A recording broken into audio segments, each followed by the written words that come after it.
जय श्री महाकाल, सुप्रभातम दर्शकों। इस वक्त हम मौजूद है धनौल्टी में और 9 दिवसीय हमारी ये जो यात्रा है उसका आज दूसरा दिन है। तो हम जो सनातन के ऊपर चर्चा करने वाले हैं और कर भी चुके हैं, बहुत सारी वीडियोस हमारी बन चुकी है। तो आज ये जो 9 दिवसीय यात्रा है उसका आज दूसरा दिन है और हम धनौल्टी में मौजूद हैं। काफी ठंडा मौसम है और सनातन की गहराई में हम जाने वाले हैं। और हमारे साथ आपको पता है कि 2 महान व्यक्ति हमारे साथ जुड़े हुए हैं जो कि सर्दियों के मजे ले रहे हैं।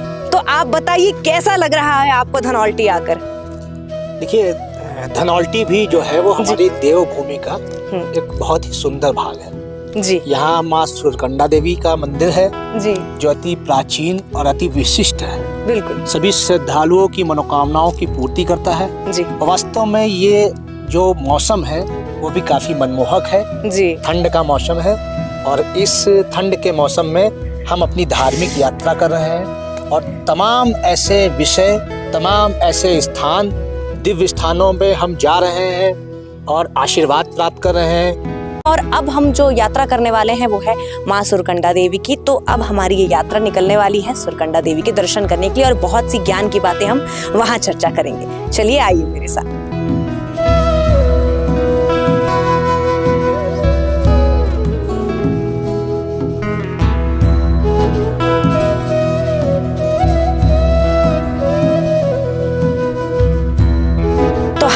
मंदिर के बिल्कुल सीढ़ियों के पास खड़े हैं, माँ सुरकंडा देवी मंदिर के बिल्कुल हम पास में खड़े हैं और हम अपनी यात्रा शुरू करने वाले हैं यहाँ से। और इस मंदिर की इतनी महानता है कि लोग बहुत दूर दूर से इतनी दूर यहाँ पर आते हैं, इतनी ऊंचाई पर स्थित है, इतना ठंड होने के बावजूद। खैर अभी तो काफी नॉर्मल टेम्परेचर में कहूंगी क्योंकि यहाँ बर्फ जब गिरता है तो ये पूरा मेरे ख्याल से चलने की भी जगह नहीं बचती है। तो इस मंदिर की क्या महानता है, क्यों विशेष है ये इतना हमारे सनातन धर्म के लिए, ये हमें हर्षित जी बताने वाले हैं आज। लेकिन हम ये यात्रा अपनी यहीं से शुरू करेंगे मंदिर के लिए। तो हम मंदिर की जो सीढ़ियों पे हम चढ़ रहे हैं, क्या है इस मंदिर की महानता, इसकी सीढ़ियों में इतनी ताकत क्यों है? क्योंकि मैंने सुना है कि बहुत से लोग ऐसे हैं जो फिजिकली चैलेंज्ड हैं, उसके बावजूद भी वो इतनी हिम्मत करते हैं और इतनी ऊंचाई पे आने के बाद भी इतनी सीढ़ियों को चढ़ते हैं। क्या है इसकी मान्यता, क्यों है ये इतना प्रसिद्ध? देखिए, ये माता का सिद्ध पीठ है जी। और सिद्ध पीठ एक ऐसे स्थान होते हैं जहाँ पे अपने आप में दिव्यता होती है और उस स्थान की अनंत महिमा होती है। ये कोई मतलब एक साधारण स्थान नहीं है, ये वो स्थान है कि इसके पीछे बहुत बड़ा रहस्य है। आप शिव और सती की कथा जानती होंगी। समस्त संसार में कोई भी ऐसा नहीं है जो माता सती और भगवान भोलेनाथ के प्रेम कथा, शिव और सती की कथा को नहीं जानता है। ये उसी का एक अंग है। जैसा कि मैंने बताया, ये कथा विरह की भी है और प्रेम की भी है। वास्तविकता में यदि हम देखें तो माता सती को और भगवान शिव को ऐसा संपूर्ण विश्व में कोई नहीं है जो नहीं जानता है। सती का मतलब हम सभी जानते हैं और भगवान शिव देवादिदेव महादेव, वैराग्य अधिपति और तीनों लोगों के जो स्वामी हैं उसके बारे में भी हम सभी जानते हैं। तो ये जो कथा है हमारे सुरकंडा देवी मंदिर की कथा, ये प्रारंभ उसी समय से होती है जब माता सती और भगवान भोलेनाथ का विवाह हुआ। विवाह के समय चूंकि माता सती दक्ष प्रजापति की पुत्री थी और दक्ष प्रजापति ब्रह्मा जी के मानस पुत्र थे। क्योंकि ब्रह्मा जी के विषय में भी लोग कथाएं जानते हैं, भगवान शिव ने उनका अहंकार रूपी 5वां मस्तक काटा था, जिस कारण से प्रजापति दक्ष भगवान भोलेनाथ से ईर्ष्या रखते थे, शत्रुता रखते थे देवादिदेव महादेव से। क्योंकि भगवान श्री विष्णु और अन्य देवी देवताओं के आग्रह, ऋषि मुनियों पे आग्रह पे माता सती का विवाह तो उन्होंने भगवान भोलेनाथ से कर दिया, लेकिन वो उनको स्वीकार नहीं कर पाए और इसी स्वीकारता का भंग करने और उनका तिरस्कार करने का प्रयास करने के लिए उन्होंने एक महायज्ञ की स्थापना की। और उस महायज्ञ में उन्होंने अपने जमाता और अपनी पुत्री, जिसको वो सर्वाधिक प्रेम करते थे, उनको निमंत्रण नहीं दिया। जिस मतलब कह सकते हैं कि जिस तिरस्कार से बहुत ज्यादा मतलब कह सकते हैं कि आप विक्षोभित होके, क्षोभ होके माता सती बिन बुलाए प्रजापति दक्ष के यज्ञ में चली गई, जबकि भगवान भोलेनाथ ने उनको रोकने का बहुत प्रयास किया। अब चूंकि आप जानती हैं कि वो त्रिकालदर्शी थे, वो सभी कुछ जानते थे कि क्या होने वाला है, क्या नहीं होने वाला है, लेकिन वो त्रिमूर्ति का अंग भी थे। त्रिमूर्ति अर्थात ब्रह्मा विष्णु महेश। और वो ये दर्शाना भी चाहते थे कि काल के क्रम में बाधा नहीं उत्पन्न की जाती है, और वो काल का ऐसा क्रम था, चूंकि एक संदेश भी देना था। तो उसके पश्चात ये अवस्था आई कि जब माता सती बिना बुलाए दक्ष प्रजापति के यज्ञ में चली गईं, तो वहां पे प्रजापति दक्ष ने भगवान भोलेनाथ का अत्यंत तिरस्कार किया, बहुत सारे अपशब्द उनको कहे, जिससे बहुत ज्यादा क्रोधित होकर माता सती ने अपनी ऊर्जा को जगा के स्वयं को भस्मीभूत कर दिया उस वेद अग्नि से, उस हवन अग्नि से, जिससे क्रोधित होके भगवान भोलेनाथ ने प्रजापति दक्ष के यज्ञ को समाप्त करने के लिए वीरभद्र और महाकाली को उत्पन्न करके उस यज्ञ का, दक्ष के यज्ञ का सर्वनाश किया। लेकिन चूंकि माता सती अपने शरीर को, अपनी ऊर्जा को त्याग चुकी थी, और भगवान भोलेनाथ का यहाँ से विरह का अध्याय प्रारंभ होता है। उनका इतना प्रगाढ़ प्रेम माता सती के प्रति कि वो उस यज्ञ में आए और माता सती के पार्थिव शरीर को लेकर हिमालय के सभी स्थानों पर एक विरह की अग्नि को जलाए घूमने लगे, एक प्रेमी की भांति, जिसे देख के भगवान श्री हरि विष्णु अत्यंत क्षोभित हुए, द्रवित हुए, और उन्होंने अपने सुदर्शन चक्र से माता सती के 51 भाग कर दिए, जिन्हें हम और आप शक्तिपीठ के रूप में जानते हैं। उन्हीं में से ये एक शक्तिपीठ है जहां माता सती का सर गिरा। ये सुर पर्वत है, इसीलिए सुरकंडा यहाँ पे नाम पड़ा।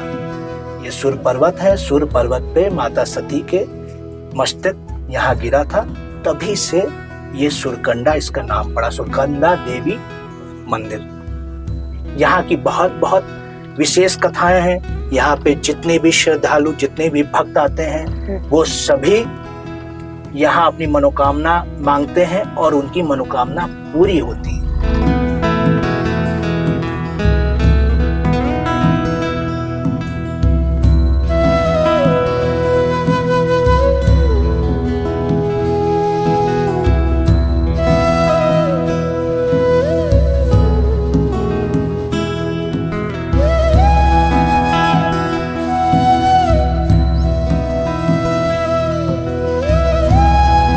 फाइनली हम पहुंच चुके हैं मंदिर में। मंदिर के प्रांगण में हम मौजूद हैं इस वक्त, और ये है माँ सुरकंडा देवी का मंदिर। भव्य मंदिर है, जैसे लोगों ने बहुत ही प्यार से इसे संभाल के रखा हुआ है। पूरी आस्था और श्रद्धा के साथ यहाँ बहुत अच्छी तरीके से मेंटेनेंस की गई है। हर्षित जी भी दर्शन करने के लिए अंदर गए हुए हैं, बस कुछ ही देर में वो आएंगे तो हम थोड़ा और डिटेल में चर्चा करेंगे, बात करेंगे।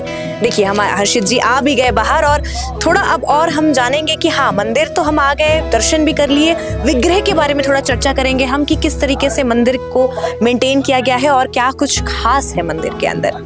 तो हर्षित जी, आपने दर्शन कर लिए देवी माँ के, आशीर्वाद आपको तो प्राप्त हो ही गया, आप पहले से ही आप पे देवी माँ का आशीर्वाद है। तो क्या कुछ खास आपने अंदर अनुभव किया, ऐसी कौन सी ऊर्जा थी जो आपको अपनी तरफ खींची, और विग्रह के बारे में आप क्या कहना चाहेंगे? देखिए, माता का आशीर्वाद तो सभी पर है जी, चाहे मैं हूँ या समाज का कोई भी वर्ग का व्यक्ति, सभी पर है जी। देखिए, सिद्ध पीठों में एक ज्वलंत शक्ति होती है जी, एक बहुत अच्छी ऊर्जा होती है, और वो कहीं न कहीं आपके हृदय में वो जग जाती है। आपको महसूस होगा, एक तो विशेष शांति है जी, किसी प्रकार के नकारात्मकता का यहाँ पे स्थान नहीं है, पूरी तरीके से पॉजिटिविटी है। साथ ही साथ यहाँ पे ये सुरकुट पर्वत है जहाँ पे माता सती का मस्तक के रूप में एक अंग गिरा था।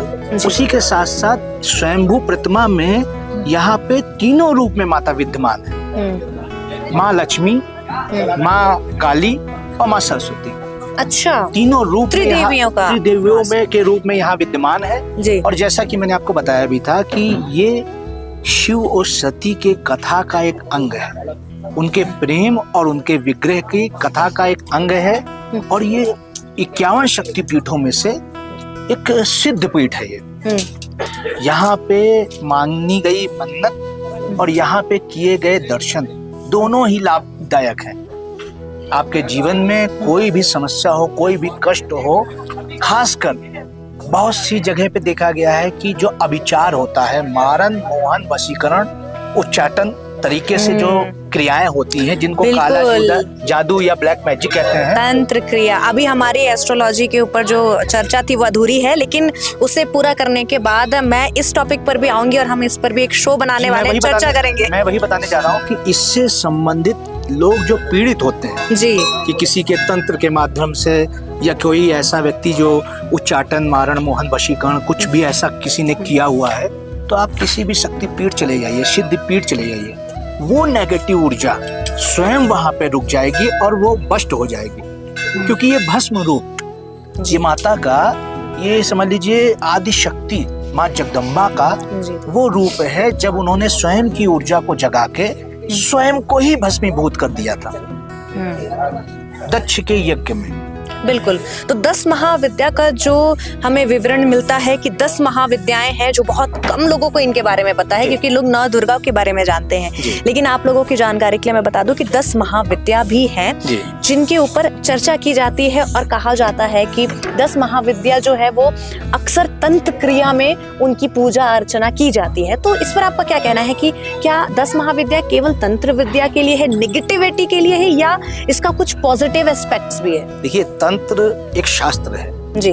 तंत्र वो जो मतलब शक्ति है वो कभी भी नेगेटिविटी की तरफ हो ही नहीं सकती है। उसका प्रयोग प्राचीन काल में बहुत सी अवस्थाएं हैं उनके माध्यम से किया जाता था।